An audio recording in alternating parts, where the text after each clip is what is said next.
played those team fights wrong. I didn't get enough help. I wasn't being enabled. So things aren't looking that good in the ROCCAT household, it seems.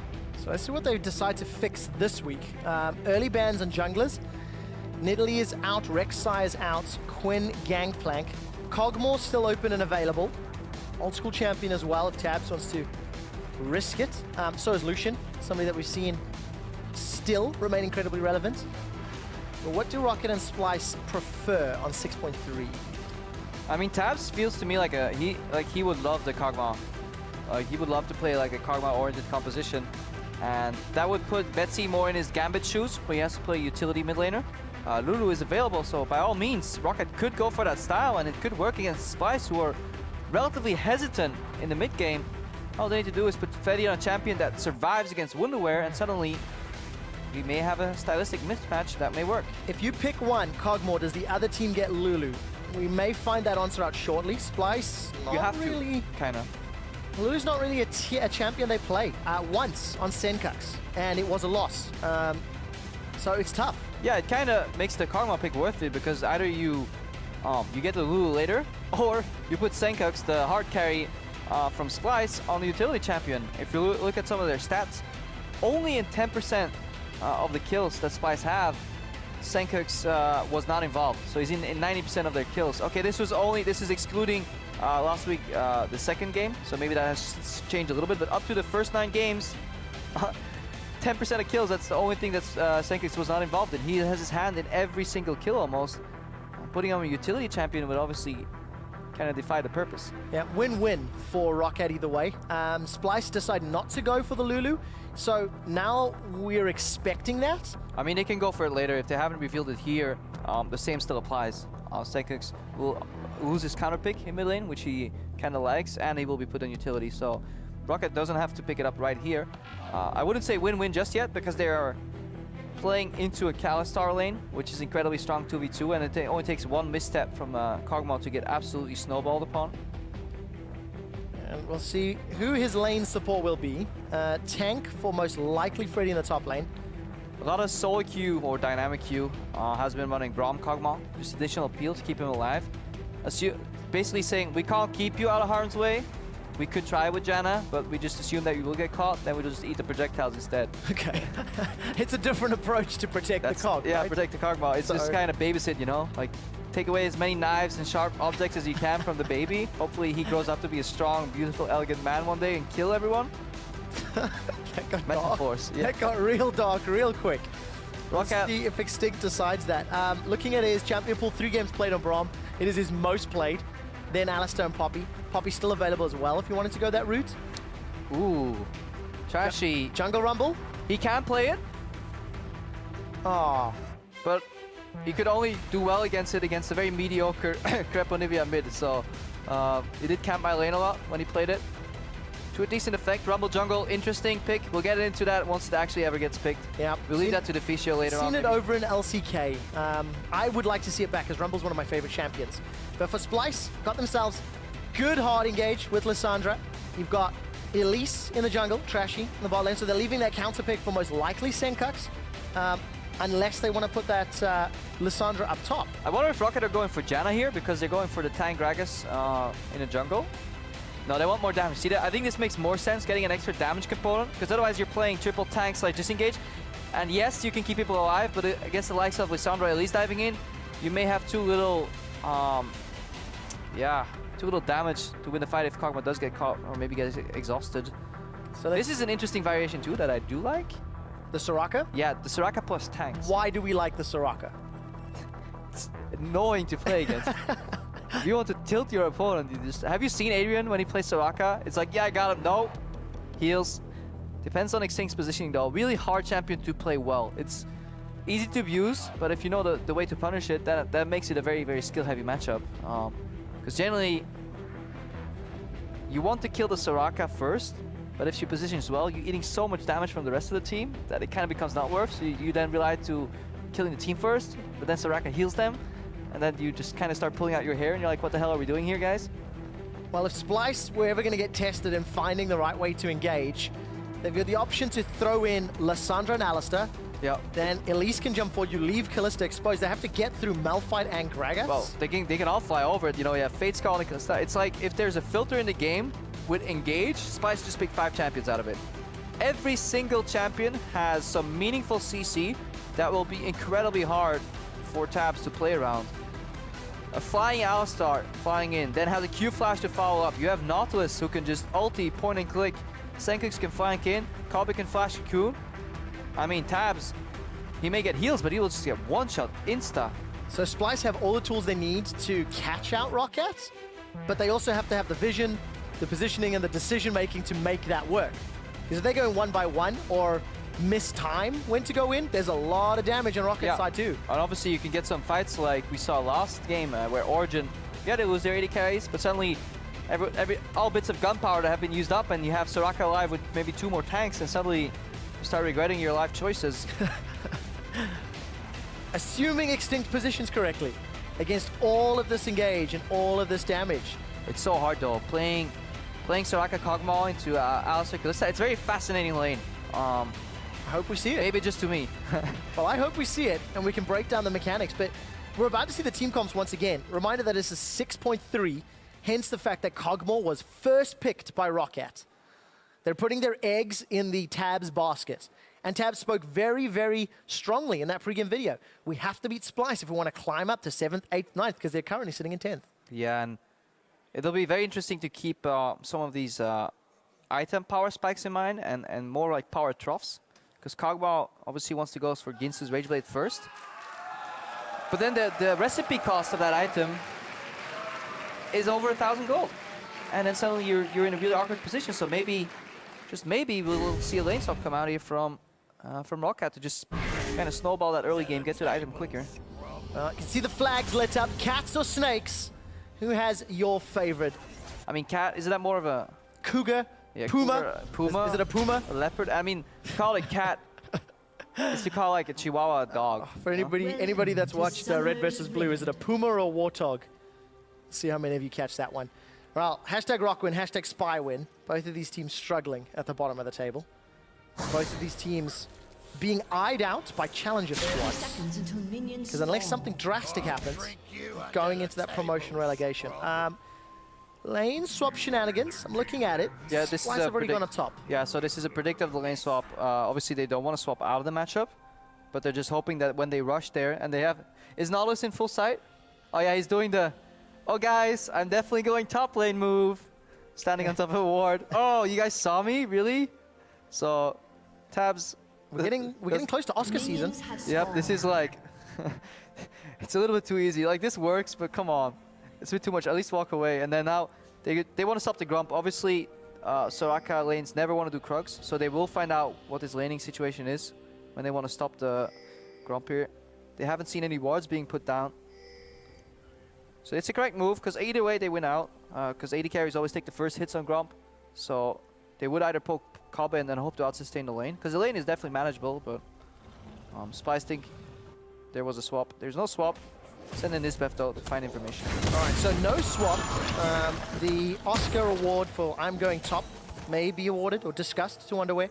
Definitely not. Didn't work. He's going to move his way into the jungle to help out Trashy. And for ROCCAT, still sitting. So, map is divided. Yep. Are we going to be looking at a minute, 2 minutes ahead for when the tower falls, and what happens next? Or is that too soon? We had to go full Korean style, where it's tower for tower and then tower for tower again, or where the lanes kind of equal out.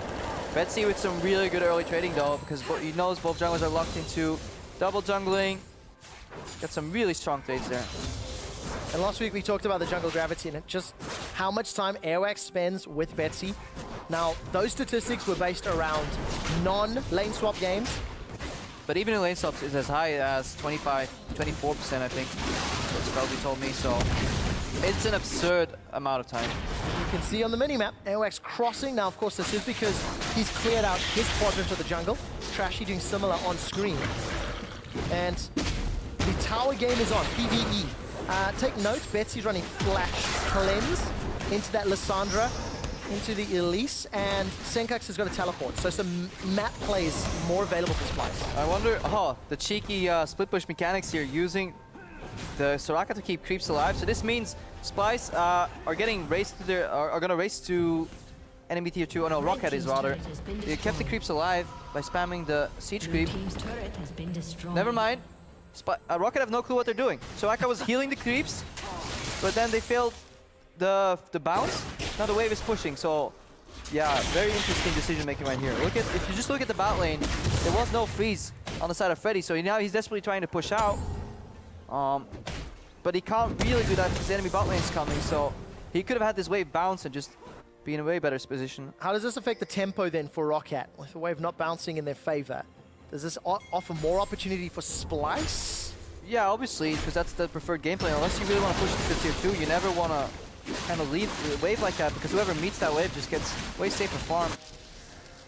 It's going to be even safer when you consider that Kabi's got Nisbet holding his hand. Senkak's already down 10 CS and constantly being poked out. Yeah, just bought some time here for Wonderwear too. Gets a few additional creeps here, 6 CS up overall. Tabs and Extinct now heading to the top lane. But they were overextending, you know, so they need people to help them out. To join that fight right there. I wonder if we see something similar to what Longju kind of did today. I believe it was them in this phase of the lane swap.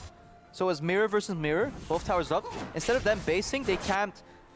They were camping around the Grump Bush, but the equivalent play here for Splyce would be to camp around the Croaks, wait for the Cogmouse to kill the tower top, base, walk bottom, and get insta-gib. That could actually be an interesting play. I wonder if they watched that match and taken a play away from that. If there was any team that was going to Crepo, it probably would be Splyce, because they've had a history of trying to copy-paste other team comps and other team play styles, but maybe not having the practice necessary. We'll see what Trashy does in terms of warding. Yeah, so basically it would mean this tower goes down, and then they leave the wave right here for Karma to get come pick it up, and then Wonderwear and Kabi would take the long way around and then go hide at Krugs, wait for somebody to face check. It's a risky play though, because you lose top side control. Maybe a lot of time if it doesn't pay off. Tower trade for tower trade. Still marginally ahead in favor of ROCCAT, that is the goal. CS differences. Betsy is pulling very far ahead of Senkak. Already got a 13 CS advantage, basically unaided. And Freddy's been given some alone time up top, so he's going to catch up to Wonderwear. Both top laners somewhat starved. Yeah, you're going to see Senkak's kind of equal it out right now. But then obviously he still has the base. So Betsy will walk into the mid lane. It may trade obviously the teleport for some extra CS potential. But either way, Betsy pulling ahead in the midway. Yeah. Midway? Midway, mid lane. Midwane? No? No, mid lane. Okay. I just can't talk. Yeah, I tried. There is a pink ward in this bush, so Freddy's going to at least spot out Nisbet and Trashy. I think they may have turned away. He knows that they can be coming, but he doesn't know whether they're actually there. Hey, this is growth. Freddy used to be known for dying, being too greedy for farm. Yeah, Freddy's lane swap style used to be run into the lane and try to CS, and then learn that he couldn't. It worked somewhat in SK for a multitude of really weird reasons, but ever since, not really anymore. And right at the beginning of the split, Freddy spoke quite frankly about trying to reclaim his former glory, try to get back to that world performance, which truly he was a world-class top laner. He's had a very rough start to 2016. Definitely. If we look at something you were talking a little bit earlier about the tempo, because ROCCAT kind of slowed down, you know, those minion waves, like by healing the creeps instead of letting the wave bounce, and Splyce was a little quicker. They've continuously been littering the enemy jungle with deep vision very well. First to the bottom side, then they move to the top side. They're making it so that Freddy has a hard time getting close to the waves. ROCCAT did invest their time into getting a Herald though. They're looking to siege on the tier 2. So a very turret trade heavy meta here, or game rather. It isn't necessarily meta, but it does favor the Kog'Maw. Let's not forget, he wants his Ginsus as uncontested as possible, and he's actually on that way. Look at this tower going down. This is a mistake from Splyce, not realizing that this was coming. He might be able to equal it out. There's no support from ROCCAT. They're going to continue. Lane. Inhibitor turret might be under pressure. Do Splyce hold their nerve? Already recalls coming in. I don't think they even got that turret. All of a sudden, ROCCAT on the inhibitor turret. Yeah, and now those heals are paying off on the creeps, because every creep just lasts a little bit longer, especially the siege one. And Splyce completely lost here. Oh, Wonderwear. Don't go too far forward, my friend. You've caught a minion. Body slam as the tower goes down. Drop to below half health and flashes defensively, anticipating the barrel. Airwax, it was a good attempt. Exposed inhibitor. It's good, but it's far too early to be really meaningful. Yeah, it gives you so much gold advantage, especially if you look at Betsy too. He's continuously operating in complete safety because he knows everybody else is busy putting out fires. Not on turrets, not yet. We don't have a second dragon buff yet, but he can just 1v1 that matchup and pull ahead in CS. 2 Balmy Cinders, so ROCCAT are on fire. Close enough. 20 CS advantage for Betsy, so as Senkuk's backed away, we're seeing him still fall further and further back. Good awareness here from Trashy and Senkuk to steal that blue buff. If they can secure their own, it'll be an advantage that obviously ROCCAT don't have. Tabs is looking for 600 gold right now. That's what he wants to get, finish his item. Hopefully before Kabe gets too much items of himself. I'm talking about items, Crapo. 5 pink wards. You talked about vision a few minutes ago and how Isn't it beautiful? Can we just playing? have a moment to appreciate? I want to see how they use them before I get too excited. Shh, don't ruin my dreams, man. I'm thinking Pause. one step ahead. Pause to just end the game right here. Well, ROCCAT would like to do that. Remember, this inhibitor is exposed. There is a package underneath Betsy, and they're going to set their sights on Kabe. This will be a very easy first blood. Secured by Betsy and Airwax. Jungle Gravity.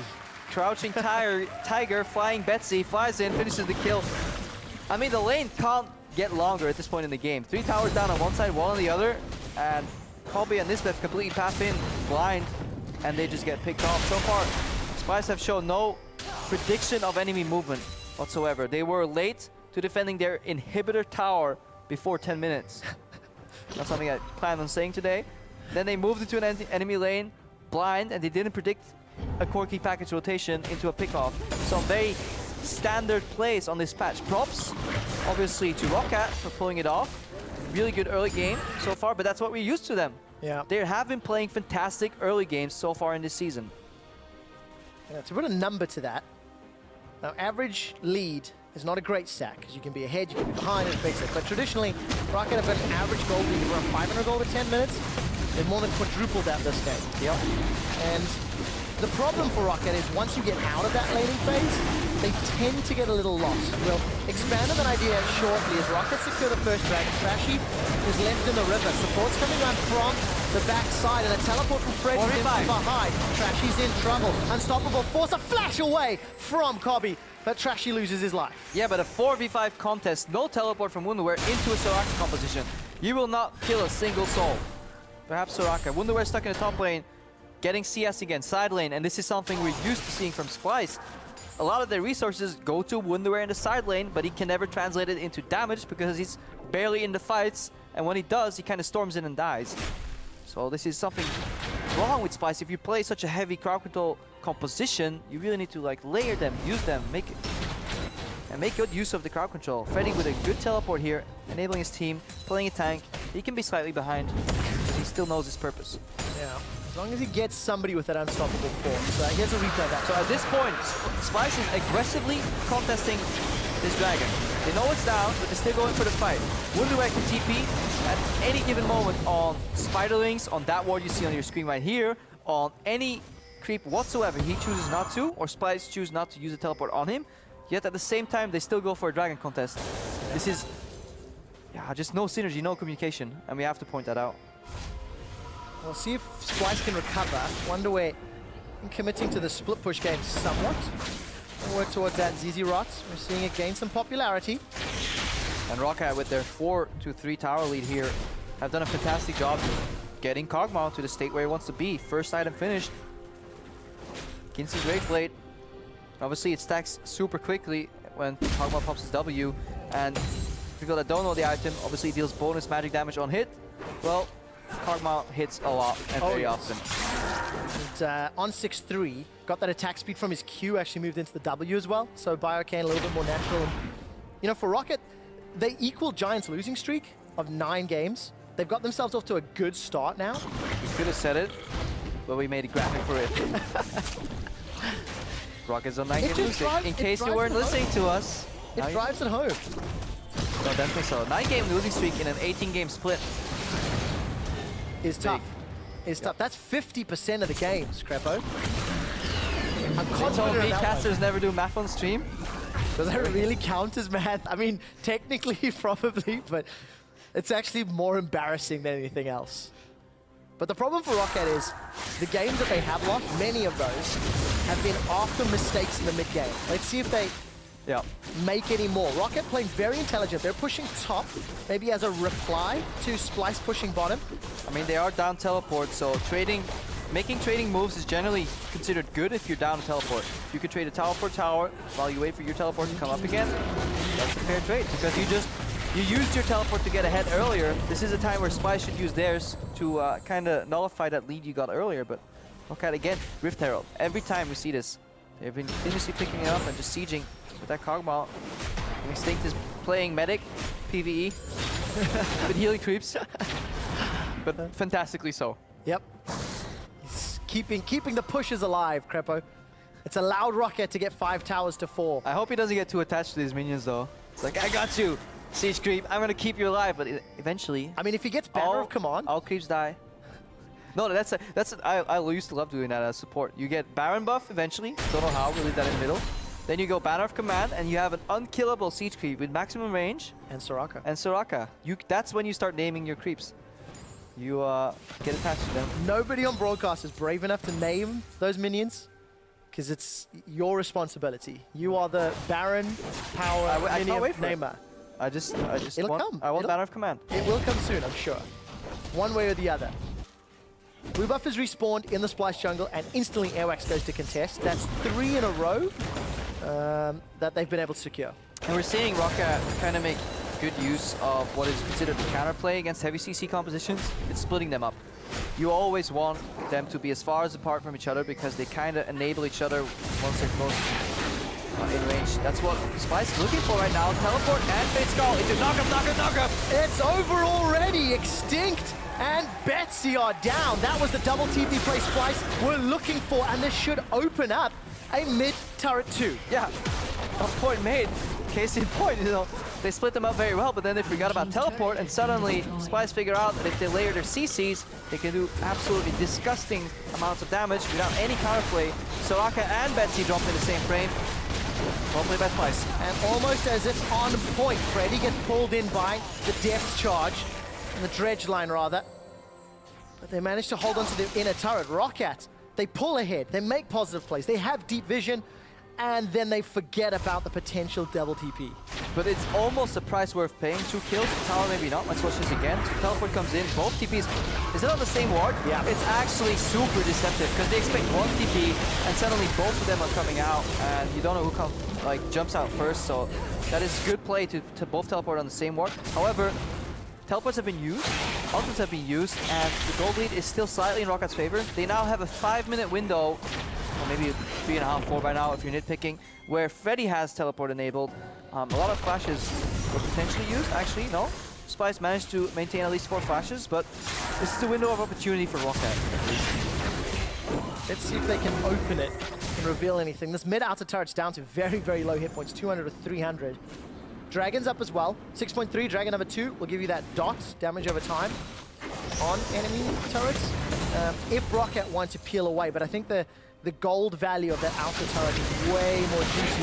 ROCCAT pick it up, literally uncontested. Yeah. Splyce had to concede. Using the zone, if Splyce can't flank to open with the CC, it's just too hard to get there because Extinct will always hide behind his wall of tanks and then keep them alive. So, by all means, Splyce needs to be able to flank somewhere.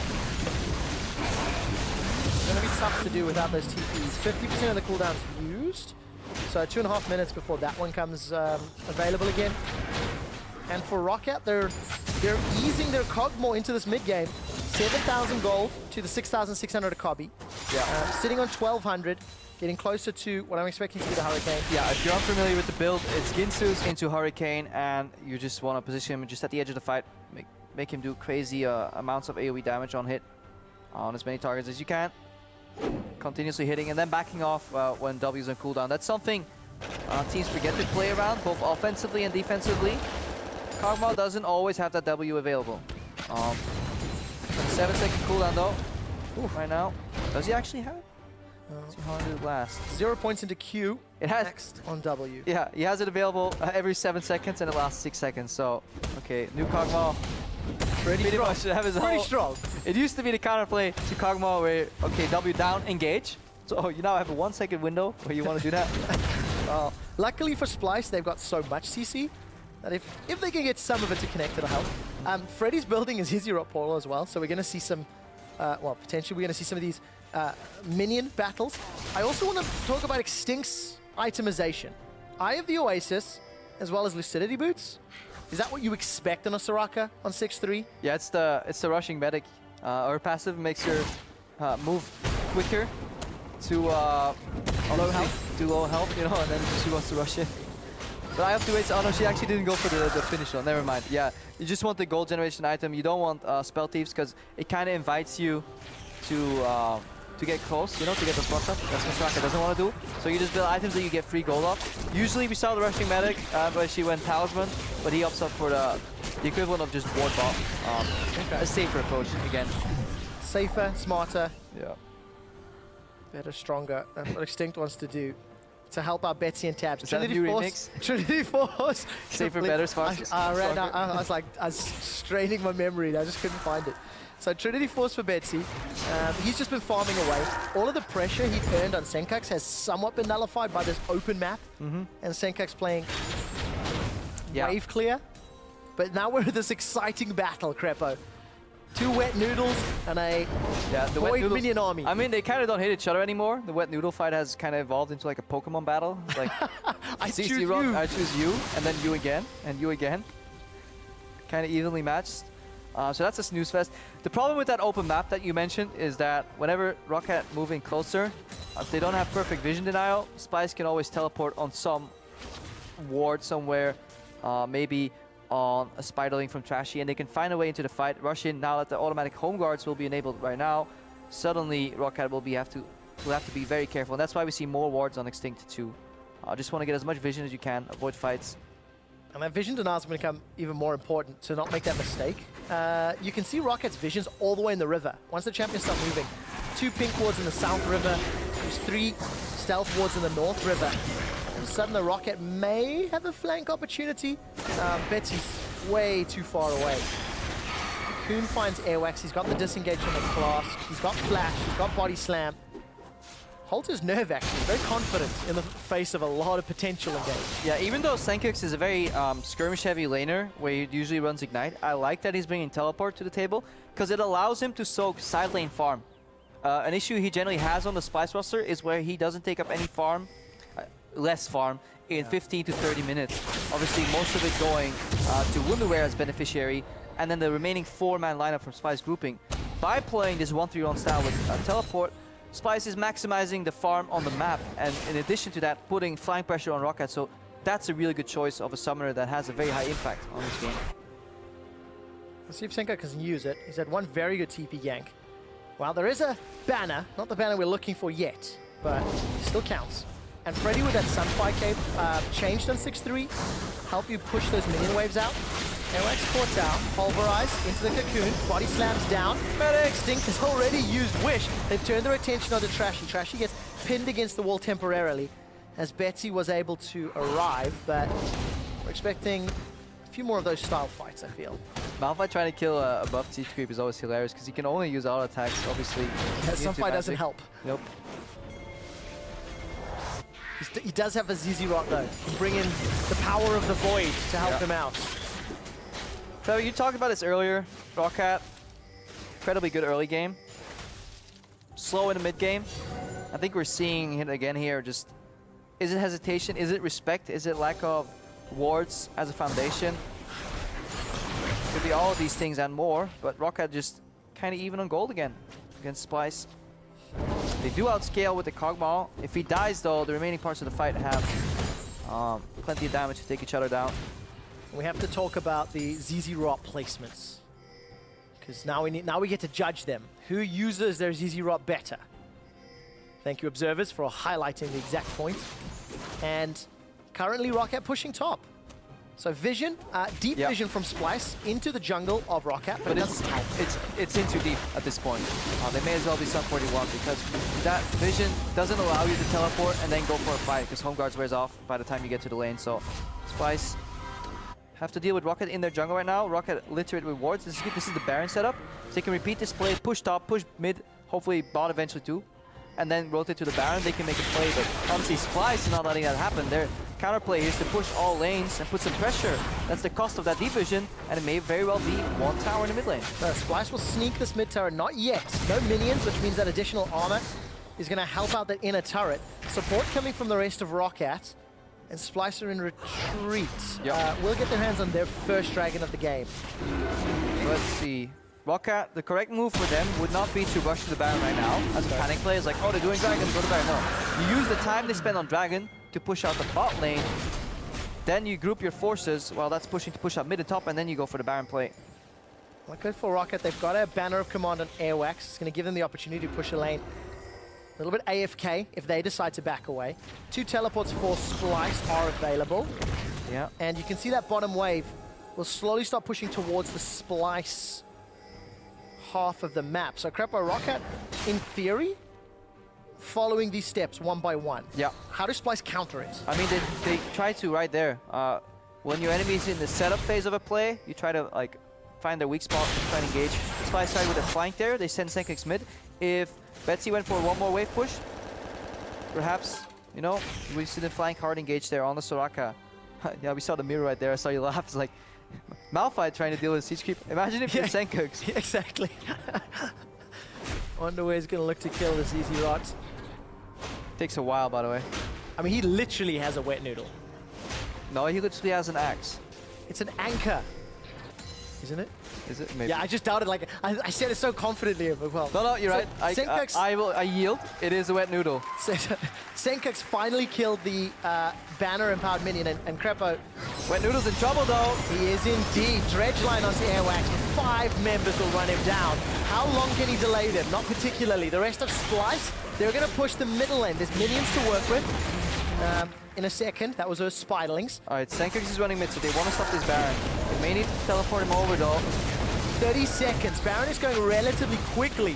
Wonderware will be up in exactly 29. But they're trapped in the Baron pit if they go for this play. Flash combo could be really bad here for Tabs. Tabs spending some time. That's a 3-man knockup. Here comes Trashy. Tabs is caught by the Cocoon as well. Wish has been used, but the disengage from the explosive cast was very good. Senkix still looking to run Tabs down. Goes golden thanks to Hourglass. Freddy's lost his life, but he may have bought enough time. Tabs is still alive. Bio-Arcane Barrage will be available very shortly. 5 seconds until Wonderware comes up, and it's a 3 for 3. Oh, crucial fight here for both teams. Some really good re-engage counter moves by both of these squads. We'll wait to get into that once we get to the replay, but all in all, 3 for 3. Baron avoided, even though ROCCAT made a good move picking off Wonderware, who was overextended in the top lane. Still waiting for that. Splyce take the gold lead, thanks to the last few minutes of play. Now look at that Baron creep. Usually you can push that Baron creep, or that banner creep here, and then move away. See if you can put some pressure on another lane. That's exactly what Wonderware is doing here. We saw the power of teamfight with all that CC though, even though Tabs flashed out. This is initial catch on Wonderware. And then we'll fast forward to see what's happening. Look where Senkix is right now on the map, and he still makes it to the Baron in time. What I want you to watch out for is the counter engage from Airwax on the claw from Lissandra. Then the silent zone that gets hopefully put on afterwards. I think Mixing does it. This map opens up with a beautiful combo here eventually. On 3 people, I believe. Combo comes in. Look here. The Malphite ulti initially actually from Freddy cancels Senkix before he can get in range, because otherwise Tabs is instantly dead. Good exhaust here from Extinct right time. He runs out of health, so he can't heal anymore. And then eventually everybody kind of kills each other. Talking about remaining alive, but if this happens later in the game and Tabs actually has a Q assess, there will be very little Senkix can do. Once Tabs can cleanse out these hard CCs, combined with a good Soraka positioning, these fights will be incredibly hard for Splyce to win.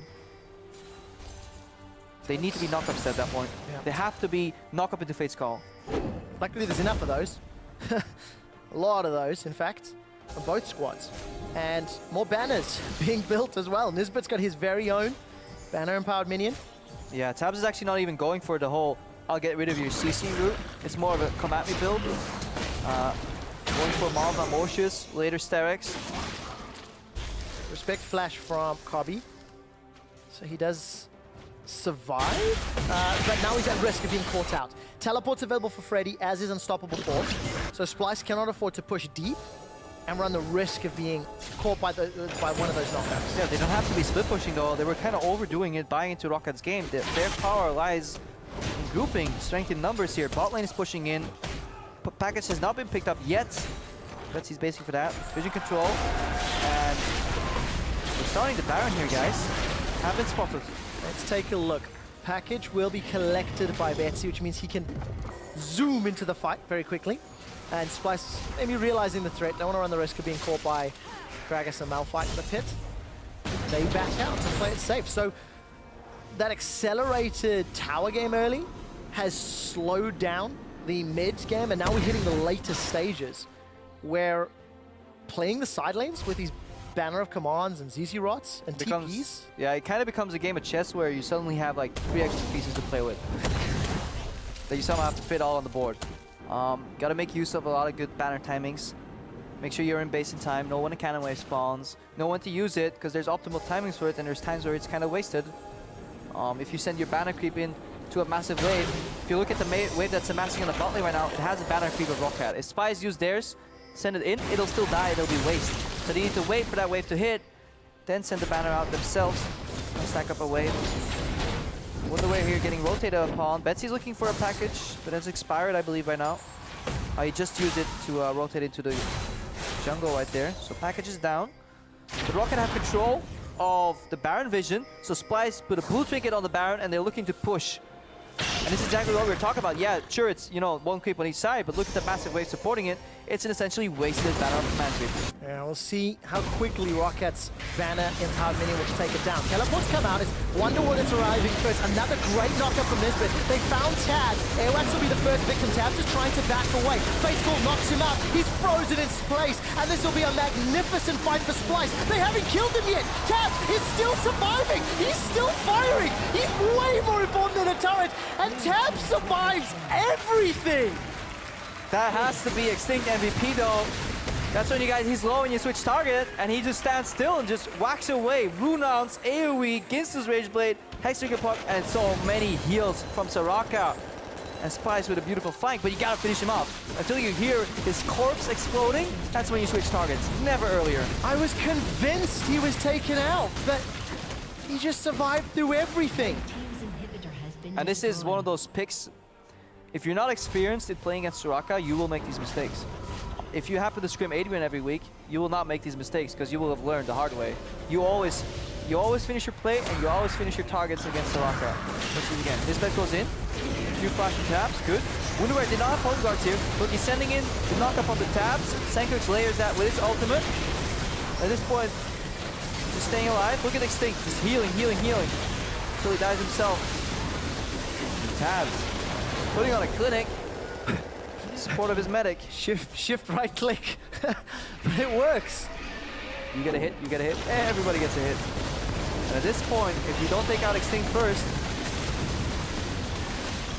Wow, good luck doing that. Teleport coming in. Senkex joining the fight. Baron's down to 2,000 hit points. Tabs continuing to focus it down. Actually secures the final hit. Betsy firing out the rockets on the sideline. Airwax and Freddy, they found themselves too. There's a shutdown onto Extinct, but the damage is already done. A triple kill for Betsy.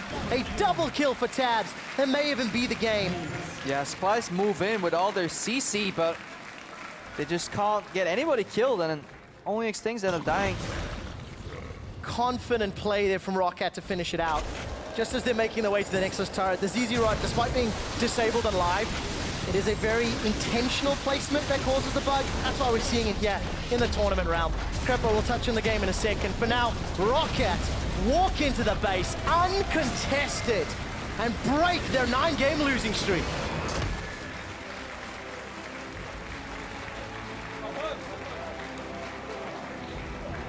Tabs. I agree with you, what the hell? This has to be like the most anticlimactic aces at the end of the game I've ever seen. It's just Cogwell standing still with Soraka.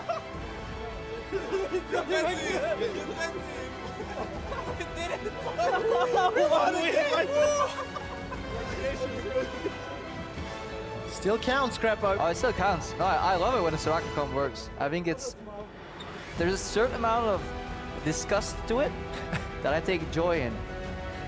Where support actually has such a large impact on a game and becomes such a nuisance to deal with. And it was great seeing the two team fights back to back, where Tabs leads up to getting the first ace, and he's the focus. Splyce throw everything to try kill him, and Extinct is untouched. Then in the Baron pit, Splyce throw everything to kill Extinct, and Tabs is still untouched, but he's still just getting all the damage down. Difficult situation for Splyce.